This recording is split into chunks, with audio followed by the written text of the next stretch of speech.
Om Swastiastu, Assalamualaikum warahmatullahi wabarakatuh. Salam sejahtera bagi kita semuanya, salam harmoni, salam kebajikan.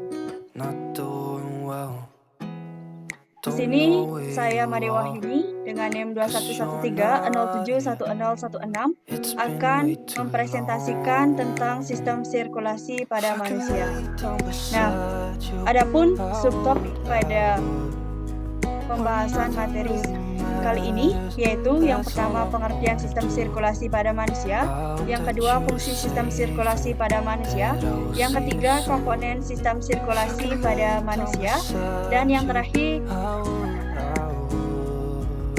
mekanisme sistem sirkulasi pada manusia dan gangguan sistem sirkulasi pada manusia. Baik, untuk yang pertama, apa sih itu sistem sirkulasi pada manusia?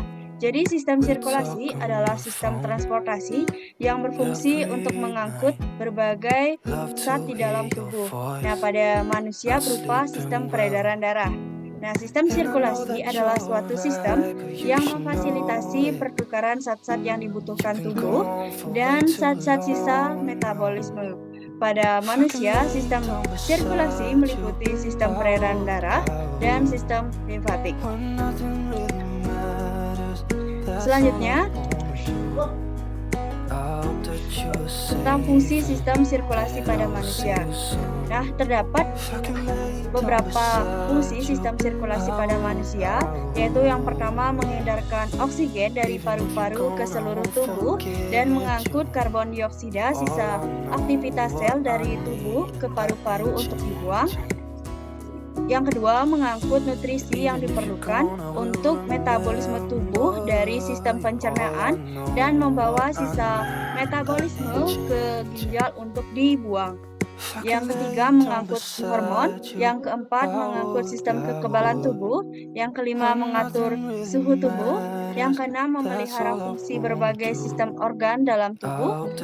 Yang ketujuh, melawan berbagai infeksi sehingga mencegah penyakit, dan yang terakhir membantu proses pemulihan luka atau cedera. Demikian terkait dengan fungsi sistem sirkulasi pada manusia. Selanjutnya, dalam sistem sirkulasi pada manusia itu kan, nah pastinya ada komponen sistem sirkulasi pada manusia. Nah, apa saja itu komponen-komponen sirkulasi pada manusia?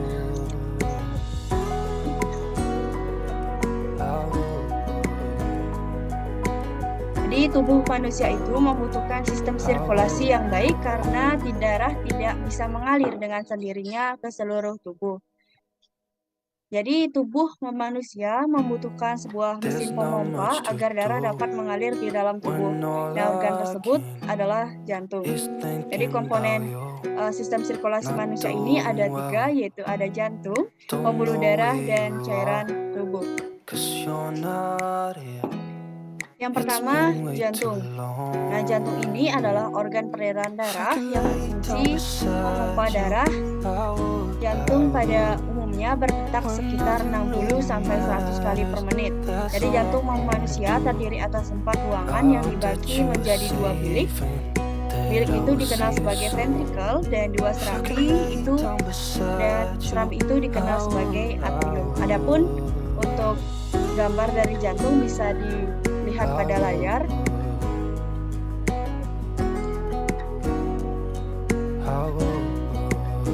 Selanjutnya, apa sih saja bagian-bagian dari jantung?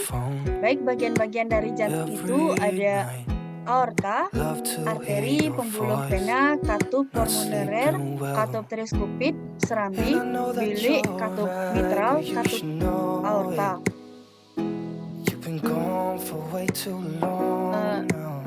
Jadi, yang pertama, aorta.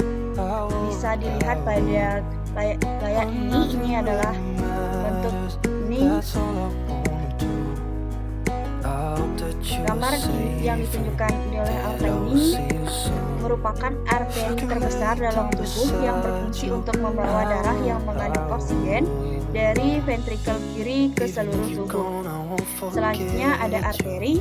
Arteri merupakan pembuluh darah yang kaya akan oksigen karena berfungsi ke sisi kiri otot jantung. Jadi arteri memiliki dinding yang cukup elastis sehingga mampu menjaga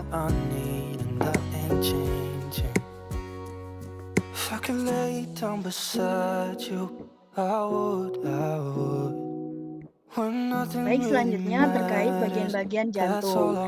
Nah, apa sih bagian-bagian dari jantung itu? Jadi, jantung itu terdiri dari beberapa komponen, yaitu ada aorta. Nah, aorta itu merupakan arteri terbesar dalam tubuh yang berfungsi untuk membawa darah yang mengandung oksigen dari ventrikel kiri ke seluruh tubuh. Yang selanjutnya ada arteri. Arteri merupakan pembuluh darah yang kaya akan oksigen karena berfungsi darah ke sisi kiri otot jantung. Arteri memiliki dinding yang cukup elastis sehingga mampu menjaga tekanan darah tetap konsisten. Selanjutnya itu pembuluh vena. Nah, pembuluh vena ini membawa darah yang miskin oksigen dari seluruh tubuh untuk kembali ke jantung ketimbang arteri, yaitu vena yang memiliki dinding pembuluh yang tipis. Selanjutnya katup pulmoner. Katup pulmoner berfungsi untuk mengatur aliran darah dari bilik kanan ke arteri pulmonalis yang membawa darah ke paru-paru untuk mengambil oksigen. Selanjutnya katup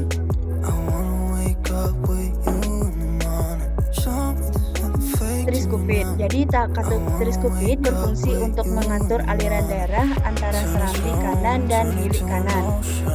Selanjutnya serambi juga dikenal sebagai atrium, itu merupakan bagian jantung atas yang terdiri dari serambi kanan dan kiri. Serambi kanan berfungsi untuk menerima darah kotor dari tubuh yang dibawa oleh pembuluh darah, sedangkan serambi kiri berfungsi untuk menerima darah bersih dari paru-paru. Selanjutnya bilik. Bilik atau ventrikel merupakan bagian jantung bawah yang terdiri dari bagian kanan dan kiri. Bilik kanan berfungsi untuk memompa darah kotor dari jantung ke paru-paru. Sementara itu, bilik kiri berfungsi untuk memompa darah bersih dari jantung ke seluruh tubuh. Selanjutnya katup mitral. Jadi katup mitral berfungsi untuk mengalirkan darah yang kaya oksigen dari paru-paru mengalir dari serambi kiri ke bilik kiri. Selanjutnya ada katup aorta. Jadi katup aorta ini memiliki fungsi untuk membuka jalan bagi darah yang kaya akan oksigen dari bilik kiri ke aorta. Demikian mengenai bagian-bagian jantung. Selanjutnya terdapat komponen sistem sirkulasi pada manusia, yaitu pembuluh darah. Pembuluh darah bertugas membawa darah ke seluruh tubuh dan sebaliknya. Dan selain itu, pembuluh darah juga memiliki peran untuk membantu membuang limbah jaringan. Jadi secara garis besar, pembuluh darah manusia ada 3 jenis, yaitu pembuluh darah arteri dan vena serta pembuluh kapiler. Ketiganya memiliki peran yang besar. Pembuluh darah arteri bertugas untuk membawa darah berisi oksigen keluar dari jantung menuju seluruh jaringan dan organ tubuh. Dalam menjalankan fungsinya ini, pembuluh arteri dibantu oleh kapiler. Nah, apa sih itu kapiler? Kapiler adalah pembuluh darah kecil antara arteri dan vena yang mendistribusikan darah kaya oksigen ke seluruh tubuh. Pembuluh arteri juga memiliki cabang tersendiri yang khusus untuk mengalirkan darah dari jantung ke paru-paru lewat arteri pulmonalis. Sebaliknya, pembuluh vena bertugas membawa darah dari seluruh jaringan dan organ tubuh untuk dikembalikan ke jantung. Pembuluh darah vena juga terbagi menjadi 2, yaitu vena besar dan vena pulmonalis. Pembuluh vena besar bertugas membawa darah kotor dari seluruh tubuh ke paru-paru untuk ditukar dengan oksigen lewat proses pernapasan. Setelah itu, darah yang sudah diperkaya oleh oksigen tadi akan mengalir dari paru-paru menuju jantung melalui pembuluh vena pulmonalis.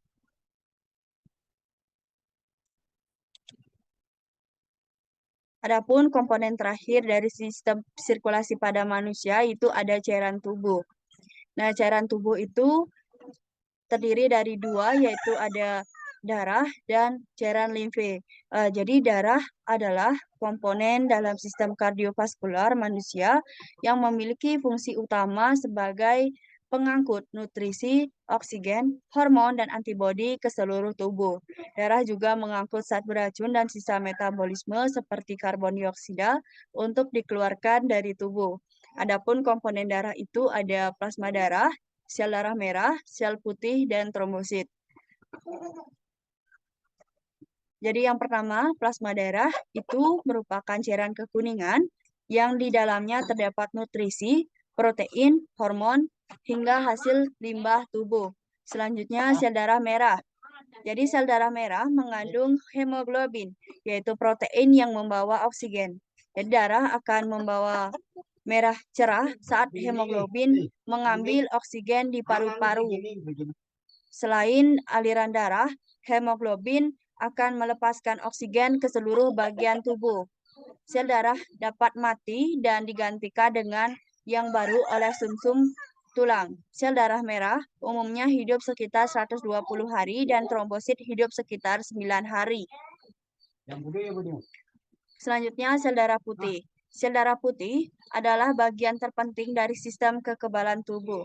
Perannya untuk membuat antibodi yang mengenali dan melawan benda asing penyebab penyakit seperti virus. Selanjutnya, trombosit. Jadi trombosit adalah sel berbentuk oval kecil yang membantu proses pembekuan darah. Trombosit juga bekerja sama dengan protein untuk mengontrol pendarahan. Selanjutnya, cairan limfe. Jadi cairan limfe merupakan cairan yang mirip dengan plasma dengan kadar protein lebih rendah.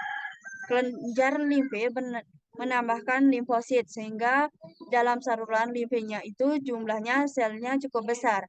Nah, adapun terdapat faktor-faktor pendorong gerak cairan limfe itu, yaitu yang pertama perlawanan yang dilakukan oleh tubuh, kemudian karena fungsi dari sistem saluran limfe ini juga fungsi untuk mengembalikan cairan dan protein dari jaringan kembali ke darah melalui sistem limfatik. Maka pendorong gerak cairan limfe juga dikarenakan adanya cairan yang keluar dari kapiler darah. Dan untuk selanjutnya pembuluh mirip vena. Jadi memiliki katup yang bergantung pada pergerakan otot rangka untuk memecah cairan ke jantung. Selanjutnya ada mekanisme sistem sirkulasi pada manusia.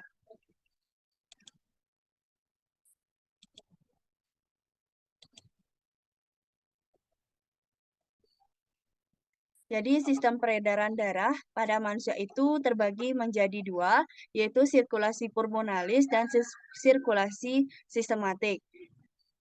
Mekanisme sirkulasi pada manusia itu digambarkan seperti pada slide ini, yaitu yang pertama sistem sirkulasi pulmonalis.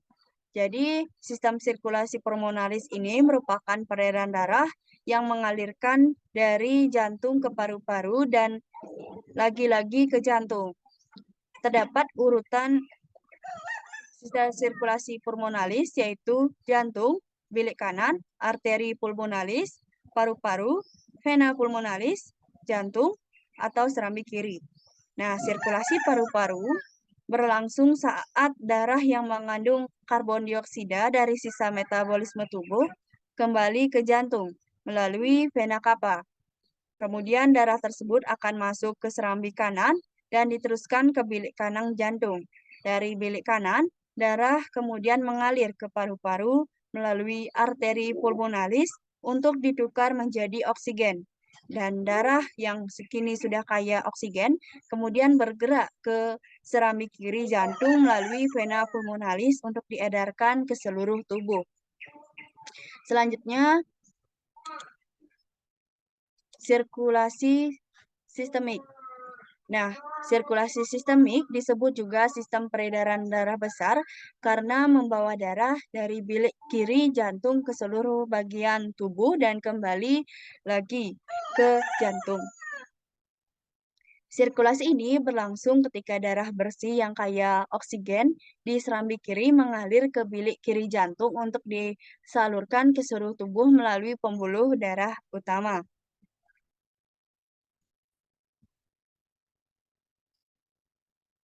Jadi urutannya yaitu jantung dari bilik bilik kiri, kemudian ke aorta, kemudian ke seluruh tubuh kecuali paru-paru, kemudian menuju vena cava, selanjutnya menuju jantung ke bagian serambi kanan.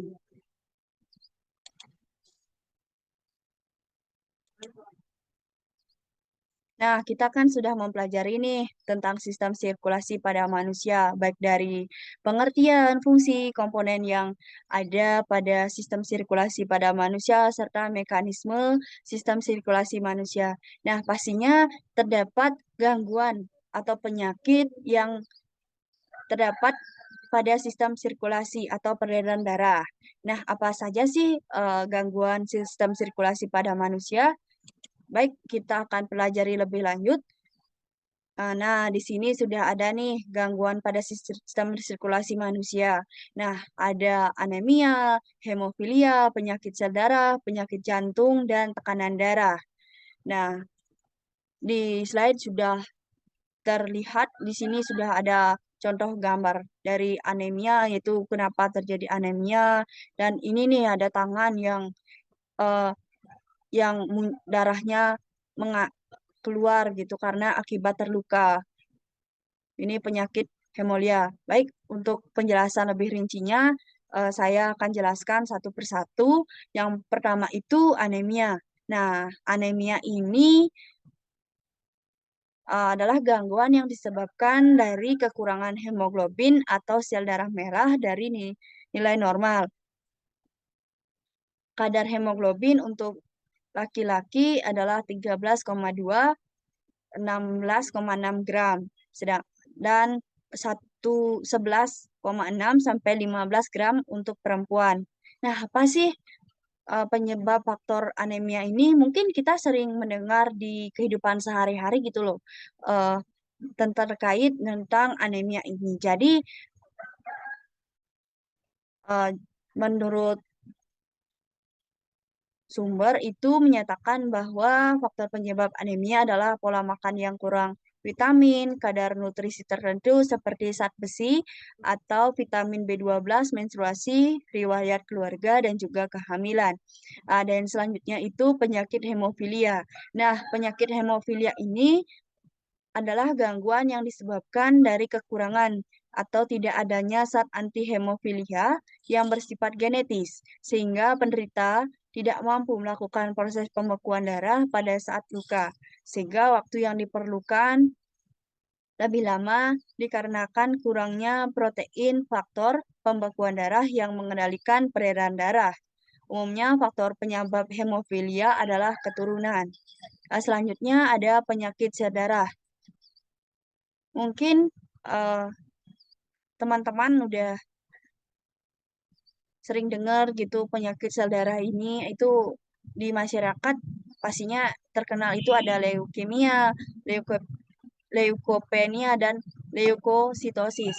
Yang pertama, leukemia adalah kanker darah dengan gangguan yang disebabkan oleh tubuh yang terlalu banyak memproduksi sel darah putih abnormal. Selanjutnya, leukopenia itu adalah gangguan yang disebabkan oleh kadar leukosit yang kurang dari 4.000 per milimeter kubik darah.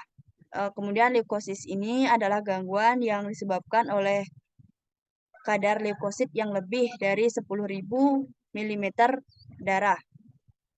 Selanjutnya ada penyakit jantung. Nah, penyakit jantung ini adalah suatu gangguan yang terjadi pada jantung sehingga tidak dapat melakukan tugasnya dengan baik dalam mengedarkan darah. Adapun beberapa gangguan pada jantung itu terdiri dari otot jantung yang melemah, jantung bocor, dan serangan jantung. Selanjutnya itu ada tekanan darah. Jadi pada saat seseorang mengalami tekanan darah ini, maka pada pembuluh arteri darah itu ketika darah dipompa oleh jantung ke seluruh tubuh, anggota tubuh manusia itu, tekanan darah dibuat dengan mengambil dua ukuran dan biasanya diukur 120 sampai 80 mm Hg. Dan saat jantung beristirahat itu di antara pemompaan disebut tekanan diastol, dan saat yang paling baik untuk mengukur tekanan darah adalah saat istirahat dan dalam keadaan duduk atau berbaring. Jadi itulah alasan mengapa uh, ketika seorang dokter ataupun pasien itu akan menyarankan untuk pasiennya duduk terlebih dahulu dan kemudian akan dicek tekanan darahnya. Dan tekanan darah juga akan mengalami suatu gangguan, yaitu tekanan darah tinggi, hipertensi, dan tekanan darah rendah atau bisa disebut dengan hipotensi. Tekanan darah tinggi atau hipertensi adalah gangguan yang disebabkan oleh keadaan tekanan yang melebihi tekanan normal. Tekanan darah rendah adalah gangguan yang disebabkan oleh tekanan darah yang di bawah tekanan normal. Baik, demikianlah mengenai gangguan sistem sirkulasi pada manusia. Terima kasih sudah menonton video ini. Semoga bermanfaat bagi kita semuanya. Dan akhir kata, saya tutup dengan Paramo Santi. Om Santi Santi Santi Om.